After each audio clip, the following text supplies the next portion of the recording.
Imagine being told your best friend has only a few months left.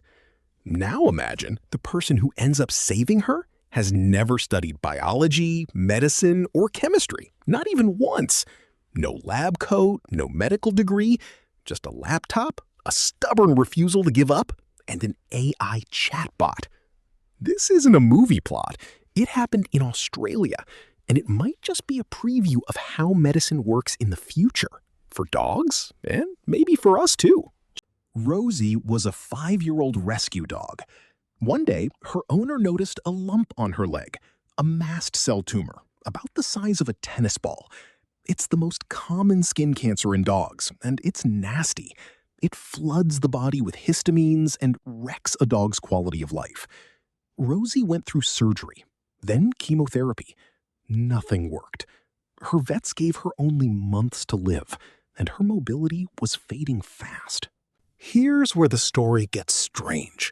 Rosie's owner, Paul, wasn't a scientist. He was a data analyst who happened to know machine learning. That's it. But here's a wild fact. This isn't the first time an amateur has outpaced experts using the right tool. Back in 2011, players of an online puzzle game called Fold It, regular people with no biology training, solved the 3D structure of a retrovirus protein that had stumped professional scientists for over a decade.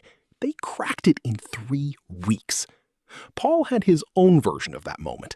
Instead of a puzzle game, he had ChatGPT, and he decided to use it to hunt for a cure. So, how do you go from no biology background to personalized cancer vaccine? Step by step. First, Paul paid several $1,000s out of his own pocket to have Rosie's tumor DNA sequenced by a genomics lab. Second, he brought that raw genetic data to ChatGPT and asked it to help identify neoantigens. These are abnormal proteins that only show up on cancer cells, like a fingerprint unique to the tumor.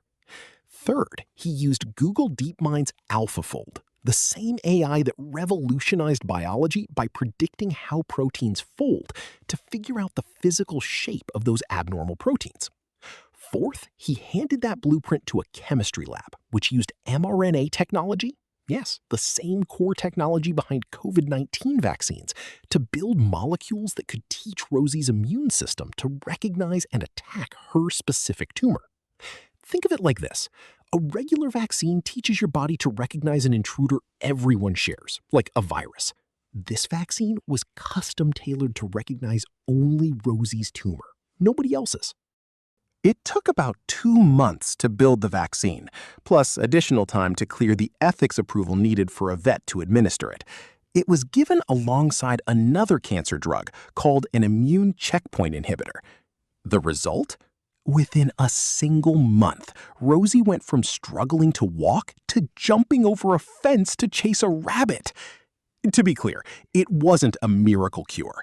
Her tumor shrank dramatically, but some resistant ones remained, and her team is now working on booster shots. Still, by every measure that matters to a dog and the person who loves her, she got her life back. Cancer doctors took notice. A radiation oncologist at MD Anderson Cancer Center called the leap from concept to an actual living patient astounding.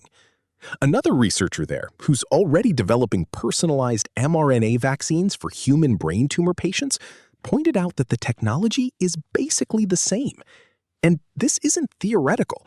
There's already a phase 3 clinical trial underway testing a personalized neoantigen vaccine combined with immunotherapy in human lung cancer patients. According to the scientists involved, the biggest obstacle to using this approach on a wider scale isn't the science. It's simply how fast these vaccines can be manufactured, which is exactly the kind of bottleneck AI is best at breaking. Rosie's story started with one person who loved his dog too much to accept there's nothing we can do. He didn't have a medical degree. He had curiosity, persistence, and an AI that could keep up with him. Maybe that's the real headline here. The next big breakthrough in medicine might not come only from a lab in a university. It might come from someone at a kitchen table, refusing to give up with the right tool in hand. If this story gave you a little hope today, hit subscribe. We dig into stories like this every week.